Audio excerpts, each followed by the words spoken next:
मैं लाहौर के रक्षा taxi driver union का सदर बोल रहा हूँ। मैं ये बताना चाहता हूँ कि जब तक वज़ीर आला वज़ीर आज़म यहाँ पे हेलीकॉप्टर के जरिए यहाँ पे नहीं उतरेंगे, हमारा इंतजार यहाँ पे जारी रहेगा। हम चारों सूबों में खुदा की कसम इसका बदला ले लेंगे। इंतजार कर, हमारा इंतजार जारी रहेगा। हम उस इंतजार यहाँ पर जमीन के ऊपर आप यहाँ पे बैठे रहेंगे। जितनी कर हमारा वज़ीर आज़म वज़ीर आला हमारा सर उन कातलों को यहाँ पे लेके नहीं आएगा। हम किसी अदालत को नहीं मानते, हम वेतन को नहीं मानते। हमें इंसाफ चाहिए। सर आप अल्लाह ने कहा है कि जो इंसाफ अल्लाह ने देना है हमें इधर दे। इधर अल्लाह ने ये भी वादा किया है कि कातलों को सर आप फांसी दी जाए। हम उसी देर से कर ये अवाम खुदा की कसम उतनी देर से कर हम नहीं छोड़ेंगे। जितनी देर से कर हम उतनी देर से इंतजार करेंगे।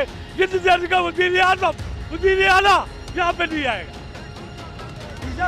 हमें कुछ भी नहीं चाहिए। वो जा रही खुदा से वो जा रही ना कानून जिकंदे मखाना बच गया मखाना न जिकंदे ने कत्ल कर सवेरे न ताज़ सवेरे तमाम पे की गई।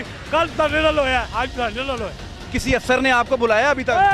हाय आज जिक्र कोई अफसर यहाँ पे नहीं आया, ना DIG आया ना IG आया, कोई अफसर नहीं आया। अभी सुबह से आप खड़े हैं, अभी तक भी कोई नहीं आया, कोई नहीं आया। इससे पहले भी आपने धरना किया है, उस वक्त भी किसी ने कोई आपकी बात नहीं कोई बात नहीं सुनी अभी जिक्र कोई आप जिस इलाके में रहते हैं उस इलाके का MNA MPA चेयरमैन कोई नहीं है? और यार हमारे साथ एक अल्लाह है, एक जमीन है।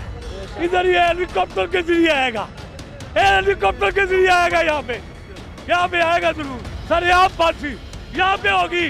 10 दिन यहाँ पे बैठे रहेंगे, 10 दिन तक यहाँ पे बैठे रहेंगे, 1 महीना बैठे रहेंगे, साल बैठे रहेंगे। हमें हेलीकॉप्टर के जरिए उन लोगों को यहाँ पे नहीं लाया जाएगा। उन्हीं का बाप हम यहाँ ये सड़क नहीं छोड़ेंगे। जज्बात आप देख रहे हैं, इस वक्त इनके जज्बात भी मजरू हैं। खानदान, इज्जत, हर चीज़ इस वक्त ये दाव पर है। ये सारे मामला ठीक हो सकते हैं। हम सुबह से यहाँ मौजूद हैं और सुबह से लेकर अभी तक मैं इस चीज़ का चश्मदीद गवाह हूँ कि यहाँ कोई अफसर नहीं है, कोई अफसर नहीं है, कोई सियासी बंदा नहीं है। अगर डॉक्टर धरना दें, अगर कोई और कम्युनिटी धरना दे तो 1 मिनट से पहले सब लोग इकट्ठे हो जाते हैं कि वोट बैंक बनना है।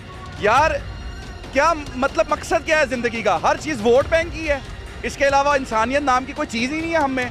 ये बेचारे सुबह से सख्त गर्मी में यहाँ अपनी मदद आपके तहत सब काम कर रहे हैं, लेकिन किसी के कान तक जूं तक नहीं रेंगी कि जाके उनसे पूछ ही लें कि यार बैठो मिलके बात करते हैं। एटलीस्ट तसल्ली दे दी जाए। झूठी तसल्ली भी देने के लिए कोई तैयार नहीं है। शर्म आनी चाहिए उन हुक्मरानों को और वो लोग जो इसमें इस सारे सिस्टम में इस सारे चीज़ों को कैफरे किरदार तक पहुँचने में मदद कर रहे हैं। इजाज़त दीजिए, अल्लाह ने के बाद।